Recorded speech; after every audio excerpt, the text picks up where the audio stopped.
Yes. Mammals, behavior guide. So if I'm sure Dick will be happy to talk with some of you after at the end, because some of you are interested in working with mammals in Africa, so it would be a really great opportunity. So I wanted to do that before we started with Rocky, who is just back from collecting her data for her master's thesis. And so she's going to be presenting to us about her data, and hopefully it's going to be the start of getting that thesis done and deposited, right? Yeah. Good. All right, we have thank another you. semester left. All right. So, yeah, thank you all for coming to my presentation. For those of you that don't know me, I go by Rocky. This is my second year at Antioch University, and I'm in the master's program, Conservation Biology Concentration. So like Beth mentioned, I'm going to talk to you today about my thesis work that I just finished in Kenya this spring. And so I titled my presentation, Lights, Cameras, Action, Testing Non-Lethal Ways to Reduce Livestock Depredation by Large Carnivores in Samburu, Kenya. And you'll know why I titled it this way shortly. But first, I want to give you a short background on HCC, or human-carnivore conflict. So as you all probably know, human population is growing all over the world, and it's causing a lot of problems, especially dealing with the preservation of natural areas and the conservation of wildlife. And the story isn't any different in Africa. Many habitats, many important habitats, are being transformed into agripastoral lands. They're being destroyed. They're being fragmented due to the high densities of livestock and people. And so people, livestock, and wildlife, or wild carnivores, are coming more and more into conflict. And especially outside of protected areas, and especially when carnivores take livestock. And the reason is because livestock are a culturally and economically important resource to the people in many countries across Africa, including Kenya, where I was. So in Samburu, everything revolves around livestock.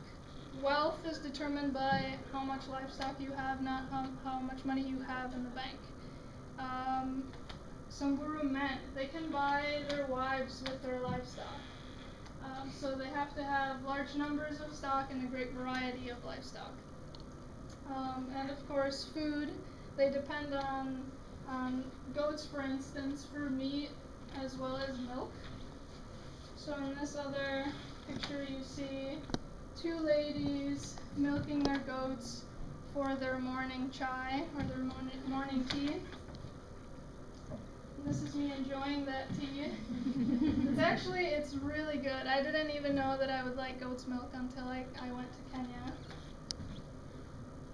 But anyway, they also have donkeys, which they mainly use for the transportation of goods. So I saw them going to the river and filling up these big jugs, and then strapping the jugs to the donkeys, and then that's how they bring the water over to the homesteads. They also have camel and cattle that they use for milk as well, and for meat as well. And so as you can see, livestock are really important to these people. They play a big role in people's everyday life. And so when this important resource is taken from them, their tolerance goes way down, especially when they experience one attack after another from carnivore species. But it's not only carnivores that take livestock. Actually, disease, drought, and theft take more livestock and cause a greater impact on pastoralists than carnivores do. But pastoralists still view carnivores as the main threat. And this is for a number of reasons, one of them being just fear for the animal and previous negative experiences that they've had. Those two things lead people to blame the wrong species for their losses. And so the perception of conflict often outweighs the actual rates of conflict. And So what ends up happening is that these people go after these animals. They retaliate against them, they kill them, depending on the location, they spear them, they shoot them, or they poison them.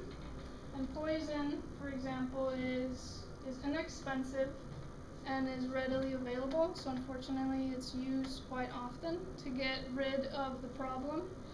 But really, these are only temporary fixes. If you kill an animal, you might not lose any livestock that day, but that predator is just going to be replaced by another individual or another species coming into the area. And so it doesn't get to the root of the problem, it just becomes an ongoing cycle. And so what we have to do as researchers who are interested in this issue and who are concerned with the conservation of these important predators is come up with innovative, non-lethal, inexpensive solutions, because there seems to be a correlation here. The more livestock people lose, the more carnivores that the ecosystem loses as well. And there have been a number of recommendations by different researchers from different studies. Compensation is one of them. And compensation can work, but it has to be a really strict program, as studies have found that people often will exaggerate their losses and take advantage of the money that they could be getting. It's also an expensive option for different governments of different countries because people lose livestock all the time. So it's a huge investment that they have to commit to. And then chain link fencing has been shown to be successful in many places where it's been implemented. But again, it can be expensive to the local people if they are the ones that have to buy the fencing material, or to the NGOs that are providing these materials. They will need the funding in order to give it to the people. The use of light deterrents has also been recommended, but it hasn't been tested. The use of guard dogs has been recommended quite often in various studies as well. But the benefits or the effectiveness of having guard dogs isn't entirely clear either, because guard dogs can warn people when predators are coming, but they can't fight them off. They can't fend them off. They're not going to be chasing out a leopard or a lion.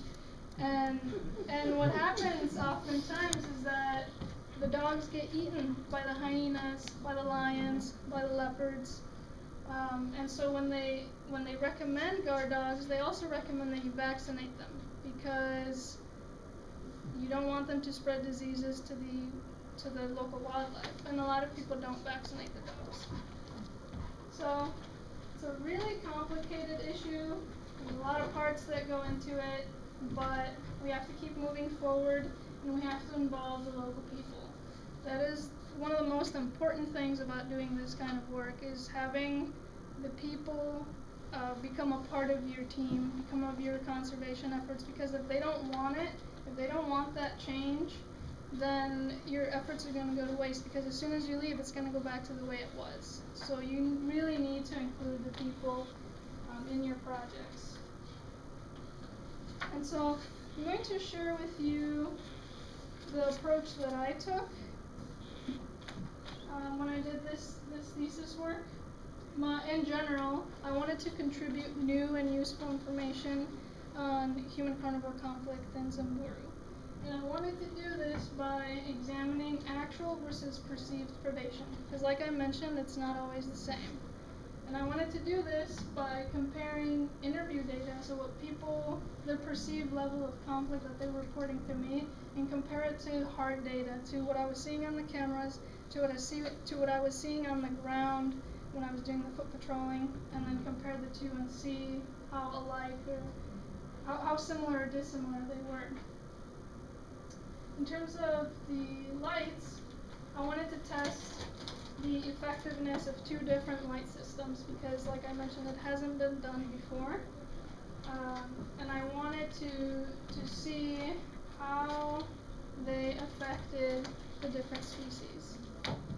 And then the third one was I wanted to encourage the local families to work with me so that we would learn together what was happening on their property. And that was actually a really neat experience. This is just one picture of one family that I worked really closely with.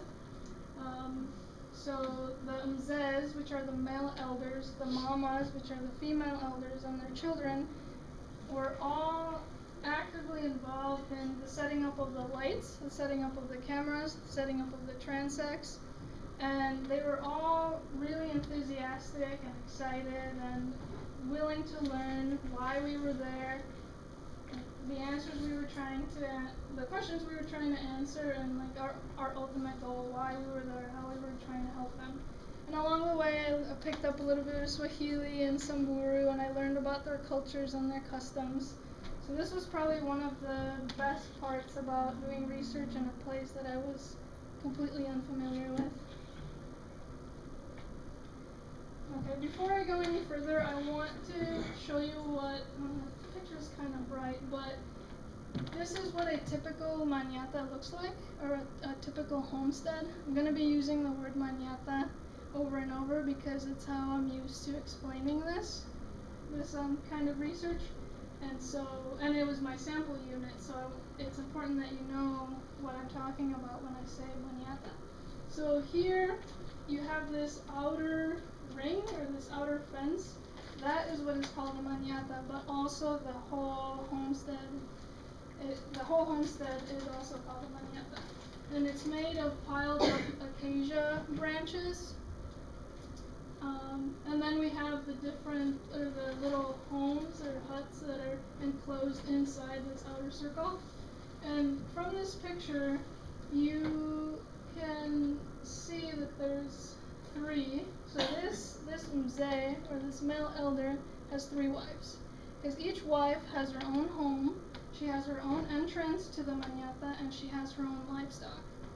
The only thing is that the livestock is all mixed together. They're all kept together in these other separate areas of the mañata that are called bomas. These are the corrals or enclosures where they're kept, and they're made of the same material as the outer wall. And so the size and the shape of the mañata varies greatly depending on the family size and how much livestock the family has. And this is something that I didn't really know before coming, and it didn't affect my methods, but it definitely played a part in terms of how much equipment I could bring out, how many lights I could install, how many cameras I could put out and place around the outer wall. And so some of the basic questions I was trying to answer through this research were, what predators are coming? When are they coming? How often are they coming? Are there any patterns? In terms of people's tolerance, I wanted to know, what drives higher or lower tolerance. And I had some ideas, but I wanted to collect more data to get more information, more accurate information to answer that question. In terms of the lights, which I actually had lion lights and fox lights, not guard lights. That was for my original proposal, so I forgot to change that. But so I wanted to know which system was better than the other and how it affected the species. Did they affect species in the same ways or not? I wanted to know what the impact would be once they would be put up. And then I think I had like 4 hypotheses, but I wanted to focus on these 2. And the first one is that mañatas with a light deterrent system, whether it be a fox light or a lion light, they would experience significantly lower visitation and attack events by species than mañatas that didn't have a light system.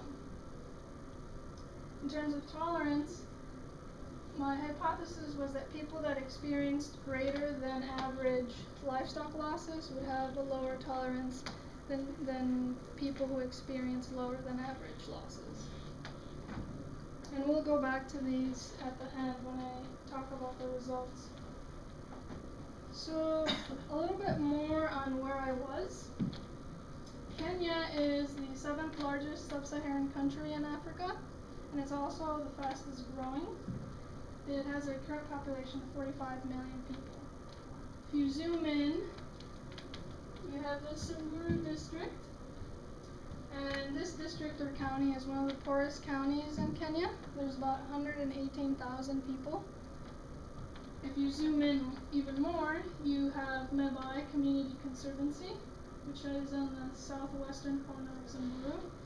And Meibae Conservancy was established in 2006 through a partnership with the Northern Rangeland Trust Organization. And it's a community-led initiative to protect the natural resources of that area. There's about 12,500 people that live in Meibae, 90% of which are semi-nomadic pastoralists. What that means is that they have temporary settlements. So these manyatas that I showed you, during the dry season, they break them down and they head north, looking for green pasture and for water for their livestock. Meibae is also subdivided into about 15 management zones, and people aren't restricted or limited in where they can live within Meibae. They're free to live and herd their livestock across management zones. The zones are just there to make it easier to manage the wildlife. And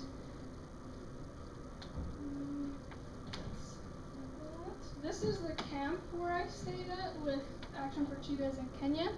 It's an NGO, and it's actually an affiliate organization of CTEC. So if you want to learn more about ACK, you can go to our website. On the left side, there's a tab that says affiliates. If you click on that, you'll find ACK listed on there, and then you can get linked to their website, or you can talk to me after the presentation. So my tent was the one all the way on the far left. And as you can see, this is a really dry, hot looking area. And it was. There were times where the temperature was up to 120 degrees Fahrenheit, maybe even more. And there's little to no shade, so it was really hard to keep yourself cool. We had no refrigeration, no proper bathroom, no proper shower. We would shower when it would rain, and we would bring water from the nearby river to wash our clothes and to wash dishes. So it was a really tough experience living-wise, especially coming from the US where you're used to having everything. So that's one part I'll never forget about going to Kenya. And this is the nearby river that I was talking about. It's called the Wazo Nyiro River, and it's the third largest water source of Kenya, or in Kenya. So it's a vital resource for the people, the livestock, and the wildlife that all live in Meibae. And the river dries up during the dry season, and it fills back up during the heavy rains. And so it's just amazing to me to think how these people survive in the dry season when their main source of water isn't there. And like us, for instance, the ACK team and myself, we would make trips to Nairobi every 2 or 3 weeks to get bottled water and again resupply our stock. And so we had those resources, but these people are there all the time. And so it's just amazing to me how they can survive in such harsh conditions. So the first phase of my study was conducting interviews. We conducted 30 interviews total across 3 management zones. At the top is El Pus, Masa is in the middle, and where the yellow triangles are, that's called the Kiji. So we had 10 interviews in each zone. And we had 2 types of interview questions. We had open-ended questions, which were designed to examine people's past negative experiences with wildlife or with the local carnivores, their livestock losses within the year, and their common responses to attacks. So how do they respond? What do they do when a leopard or a hyena comes and takes livestock? What do they do to protect themselves and their livestock? And then we had Likert scale type questions, which were in the form of statements. So one of our statements, for instance, was these predators have the same rights as livestock and myself to live on this land. So then they would have to strongly agree, or strongly disagree, agree, strongly agree. And I had under that statement the different species. I didn't just generalize and say predators in overall, because my assumption was that if people were having more conflicts with certain species than others, they would express more negatively towards those species than the ones that they don't have as many problems with. And so I wanted to see if that was true by putting the name of each species under that statement. And so I wanted to see if it was true or if people felt the same way about all predators in the area. And then these statements were coded from 0 to 3. 0 being strongly disagree, 3 being strongly agree. So once all of these scores were summed, they were combined, then there was a total score or a max score for each respondent. And the idea there was that the higher the score, the higher the tolerance level towards the different species. And this was done in March. Then in April, we moved into the setting up of the lights and the cameras. So we narrowed down those 30 interviews to just 9, or those 30 mañatas to 9. And the way that we narrowed that down was we had these different criteria. So one of them was that the mañata had to be less than 300 meters in circumference, because we wouldn't have enough lights or enough wire or enough cameras to evenly distribute all around this mañata and be able to do 9 total. So that was one of them. Another one was the level of cooperativeness by the people. We wanted to work with people that showed that they wanted the help, that they needed the help. Another one was that the level of conflict. So in the interviews, we were able to, like once we would go through everything, we were able to see which people had the highest perceived level of conflict. So we wanted to pick the mañatas that seemed to have the most problems out there. And this is what the basic setup looked like. We had 9 to 11 cameras, and they were, so the dark inner circle is supposed to represent the outer wall of the mañata.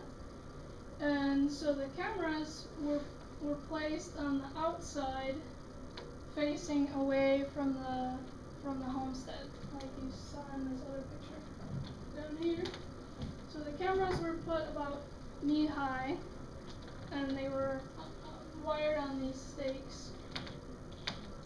And they were set up to only operate at night from 6 p.m. to 6 a.m. because that's usually when carnivores are coming into the homesteads, because the human activity goes down. And so we also had these 2 transects at the 15 meter and 30 meter mark. And the reason I wanted to add tracking in addition to the camera trapping was because camera capacity is limited. Depending on the model of camera that you have, cameras can only be triggered between like 20 and 25 meters. So anything moving farther away wouldn't trigger the camera. And so I wanted to set a transect farther away so that anything that the camera wouldn't catch, we could catch on foot, and vice versa. And so we had all of these red markers were basically just stakes painted with or sprayed with orange paint, and those were just to make it easier for us to see the path that we were supposed to walk every morning, so we would walk the same one every time. And then we had the different zones, so each camera was designated a zone, and that was to make it easier when we were analyzing the camera pictures on the computer and when we were walking the transects, because we could say, Like for instance that picture down there, it says one hyena walking, zone F, 15 and 30. So this is zone F, for example. The hyena crossed both the 30 and the 15, and we know exactly where it was with regards to the manapa. And the fox light and the lion lights were the same, so you can see the only thing that changes is the lights here. Everything else was kept the same. So this is a picture of the fox light that we put up. And as you can see, it's about 9 feet off the ground, or 3 meters. And I wish I had one to show you, but the light is kind of blinding, so maybe it's good that I didn't bring it. We left all the fox lights in Kenya with the people. So these fox lights, they have a 6-volt battery that is screwed inside, and then the top, the light flashes on the top. So it has a computerized 2-color flash, and it's projected at 360 degrees, so it looks like someone's out there with a flashlight. And the pattern changes every time that the light turns on. And that from the manufacturer's point of view, he wanted to do it that way to limit or to reduce habituation by species. So there's just another picture showing you how high it was. They were put up. And then this is a picture of me working really hard to dig a trench because the lion lights, they were in a system, or the line light system was basically 12 light bulbs on PVC poles that are wired to each other underground so that the wires wouldn't get fried from the sun. And then all of the wiring was connected to a battery. The battery was connected to a solar panel. The solar panel was put on the roof of the elder's home. And I think I had a picture. So there, you see the solar panel strapped on the top of the hut.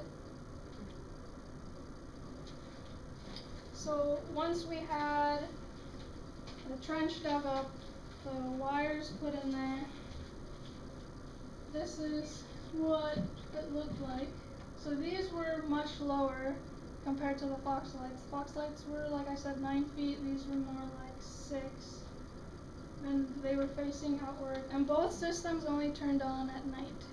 They were off and charging during the day, and then they would turn on by themselves at night. And this is what they look like at 5:30 in the morning. Because they wouldn't stop till like 6 or 6:30 when the sun would come up. And that's when we would do the foot patrolling. We did the foot patrolling as the sun was coming up because the livestock, we wanted to beat the livestock because the people in the morning, they released them for the day to go graze. And we didn't want them trampling our track, so we would have to get there really early to make sure that we could walk around both of the transects and collect all of our data. So everything was recorded in the field. And like I said, some of the things we would record would be which transect it was crossing, which zone, what species it was, how many intercepts, so how many times it crossed those different lines, and the activity, so whether it was walking or running. And this is a picture of a hyena, which I'm not sure if you can see, but hyenas, you can see it? Yeah. Okay. And then this is a jackal. So the hyena and the jackal were the ones we saw the most often. And you can tell the difference not only in the size, but compared to my shoe, little jackal track. And then the hyena is much bigger, but also the toes. The hyenas have banana-shaped side toes, and jackals have kind of like bow tie side toes, and then their toes are longer. So they were the most commonly seen when we would be doing transects. They were also the most commonly seen on the cameras. And so like I mentioned way at the beginning, some of the basic questions I was trying to answer. What species are coming? How many are coming? Do they come in a group? Do they come individually? What time of night do they come? What is the moon phase when they're coming? So I wanted to have as many correlations as possible. Everything that I could record, I was recording from these cameras, which is probably why I still have 20,000 left to analyze. It takes an incredibly long time. So these are just a few more pictures. Oh, you can't see his eyes glowing.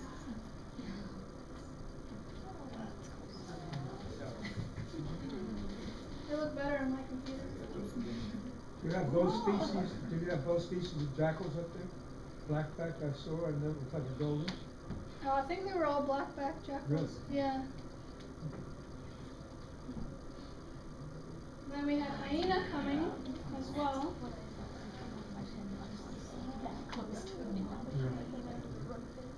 And I'm gonna admit I felt pretty guilty when I was going through these pictures because I don't know if you guys have sat for hours looking at camera trap pictures. It's really boring, especially if nothing is happening. It's all grass, or just just grass moving, or it's the wind moving some sand, or it's a little caterpillar. And depending on how sensitive your cameras are, sometimes there is absolutely nothing there. And so whenever I would see a hyena or a jackal, I'd be like, yes! And then I'd be like, oh no, there's a light installed at this manata. Because we want the lights to work. We don't want to see hyenas coming to a place where you have lights installed. But it made it more entertaining to look at the camera pictures.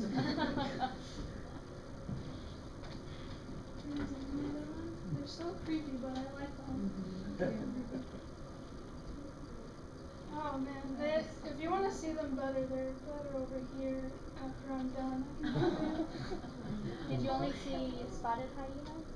No, I'll show you. So you can see behind this tree there's a leopard. We had two different instances where we saw a leopard at two different manatas. And it was weird because it just so happened that the leopards, both instances where we saw leopards was at fox lights. I don't know why, but I'll show you the graphs after these pictures. Yeah, they're kind of bright up on the projection there. You can't even see the face. You can tell it's a leopard. This guy was really curious, so he went like to rub up against our cameras. So cute. I was like, I'm never letting go of this camera. The leopard touched it. And then there were other nocturnal visitors too. We had the white-tailed mongoose. We had some rabbits.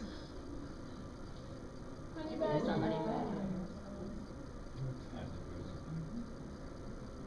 Owls. We had dik-diks too. This is Jeanette. Yep, Jeanette. You can't see his face, but he's cute on my computer. There's the striped hyena.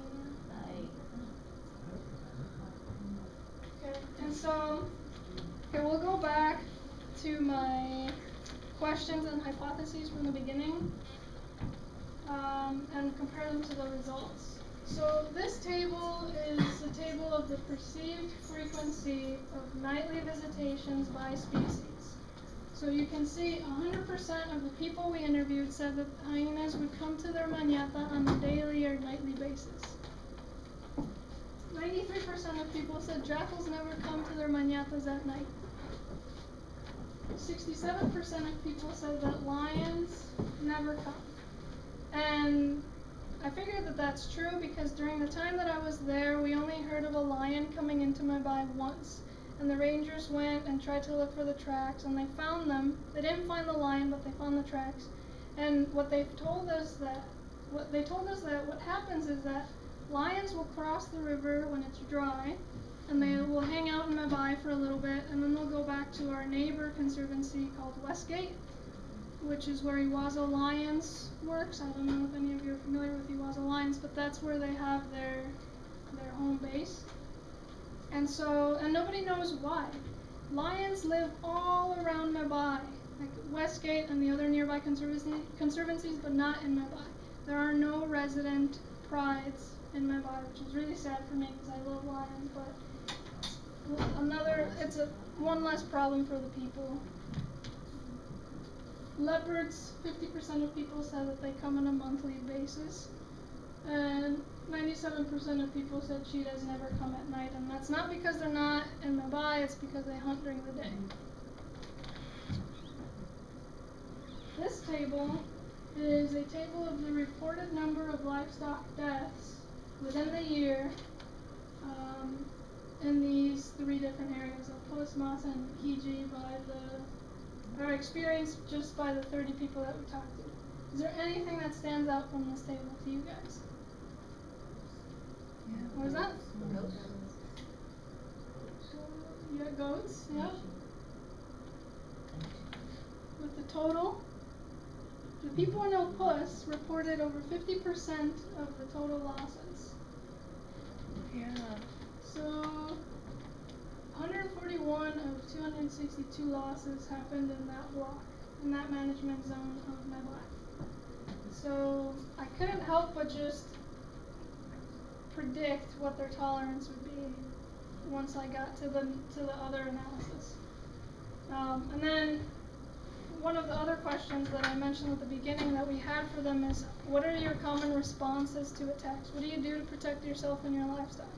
And 70% of the people said good fencing. So having thick, strong outer walls. Other people said flashlights, scarecrows, and guard dogs. But fencing was the most common response. So when we look at the tolerance, the maximum score for the Likert scale questions was 120. And then I took a total mean score of the people in the different blocks. And so the average for people in El Puss was 49 compared to in the 90s for Masa and Kiji. And it makes sense because they experienced way more losses than the other 2 people, or the other 2 districts combined, the other 2 zones combined. Spotted hyena was the least tolerated. Lion and leopard were the most tolerated, but I think, again, that's because lions don't live in Meibae. Leopards are only visiting on a monthly basis, so their conflict with these 2 species are much fewer, or much lower than with the spotted hyena. So this figure, I combined the camera and tracking data. So you can see in the control Manyata where there were no lights, the spotted hyena is the most frequently visiting species, followed by the black-backed jackal and the striped hyena. In the foxlight, I'm not sure why we had so many jackals come, but the hyena, which is the least tolerated and the one that people claim to have the most problems with, doesn't come as often. And same with the lion lights. The hyenas don't come as often. And I think the reason why 93% of people said that jackals don't come at night, it might be because jackals don't take livestock at night. I'm not sure. But if they don't take livestock, then the people aren't disturbed, and then they don't know their presence. The only reason we know is because we have cameras out there. Oh, and this was the Likiji block. This is the El Puss block, and I'm still analyzing the Masa block. Like I said, I have like 20,000 pictures left. So I don't have that data for you guys today. But in El Puss, the control, Manyata, had way more visitations by species than the other 2 places that had lights installed in them, which goes back to my hypothesis. And so again, you have the spotted hyena is the most visiting species at the control, and followed by the jackal, which was the same that we saw in the Kiji. And then hyena, visitations go down and the other 2 lights. So right now, what it seems like is that the lion lights are the most promising, the ones that are showing the best results.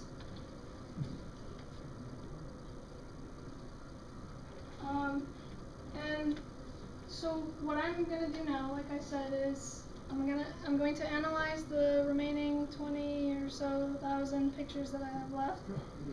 If I were to do the study again, which I hope that I do, because ACK invited me back, I just don't know when I'll be able to do that. But if I do it again, I would bring the fox lights down a bit because I think they're too high up, and that's why the lion lights are getting better results than the fox lights. And possibly add a 3rd fox light to the manata. And the people there, and including the team, we were really relying on the fox lights to work, which was kind of a bummer to see that the lion lights were working better, because the lion lights are more of a pain to install. And the fox lights seem to fit the people's lifestyle better. Like I said, they're semi-nomadic, so they're constantly on the move during the dry season. So it's easier to pick these up from the pole and just take them with you than undig the trench, get all the wires, grab everything, and then take it with you and then install it all over again. So the people were bummed that the fox lights weren't working, and I was kind of bummed too. So if we were to do this again, that's what I would do, is I would lower them and see if that would make any difference. In terms of future studies, other studies, I recommend that they do a multi-method approach like I did, especially when implementing solutions, because even with my study, there's an issue with habituation. Animals are incredibly smart, and they get used to things really quickly. My study was only 4 months, so we don't know if a year from now those lights are still going to work. So like any other research project, it ends with more research is needed. And it's true, we need to do more testing on the fox lights. And then, as I mentioned again, way at the beginning, deterrents, non-lethal deterrents, are recommended all the time, but rarely are people testing them. So I feel like you need to assess these before you recommend them. And this chain link fencing study, I mentioned that chain link fencing has been shown to be successful in places where it's been implemented, but those results were from this year. So it looks like we're moving in the right direction. We're testing deterrents, but more needs to be done. And we need to encourage the local people to participate in the projects. Because again, like I mentioned, if people don't care, if people don't want to change, then it's not going to get any better. They really need to get involved in conservation efforts because they are part of that change. They're the ones living there with these animals. And actually in my study, we had people from the community come to us asking us, why didn't we get lights? So there was a big interest being shown by the whole community. And I'm not just talking about, I mentioned that there were 30 that we interviewed and we chose 9. It wasn't just the other 21 that were coming to us asking us why we didn't pick them. It was other people from the community that were saying, why did these select people get lights and we didn't? And so we told them, well, this was a test. We don't want to give you something that doesn't work because we didn't know which one of them would work best. So we told them that, and we told them about the criteria. We said we wanted to pick manatas that had an outer wall because the assumption with that was that if people were already taking preventative measures, they would be more likely to take care of these light systems. And so later on we would hear about these people in the community that were working really hard to strengthen their manatas, and that was all great. Like they were trying to fill the gaps and make them taller, and that was great. But the reason they were doing it is because they wanted lights. And they should be doing that anyway. They should be maintaining their manatas anyway. Because just because we put up lights doesn't guarantee that species are going to stop coming. That carnivores are going to stop coming, they're going to stop losing livestock. And so feel like people are relying too much on these lights. And we actually had one incident at the fox light, at one of the fox lights. We got a report from the family that a hyena had come in on the side where the fox light was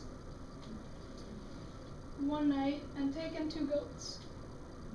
When we got there, we realized that it was because they didn't properly close their entrance. I don't know if you can see that little branch over there. They used that to close that gap. So about half of it was covered and the other half was there was nothing there. So the hyena just walked in, took a goat, went out, came in, took a goat, came out, and we were like, you can't stop maintaining your wall just because you have lights up. And so it's a really big challenge to explain to these people to not overly depend on these lights because it's still a test. And like I said, they should be maintaining their walls anyway. So this is the spotted hyena that killed 2 kid goats one night. And so there are many challenges to this kind of research, but there are also many possibilities. There's a lot of research that has yet to be done, and all I can say is that I'm really glad that I got to be a part of this one. So at this time, I want to thank everyone in the US and in Kenya that helped make this project possible. People here at Antioch, directors from different lion organizations that looked over my proposal and provided comments, the ACK team, the Kenyan government, my family and friends, and my sponsors, and you guys for coming to the presentation and showing an interest in human-carnivore conflict.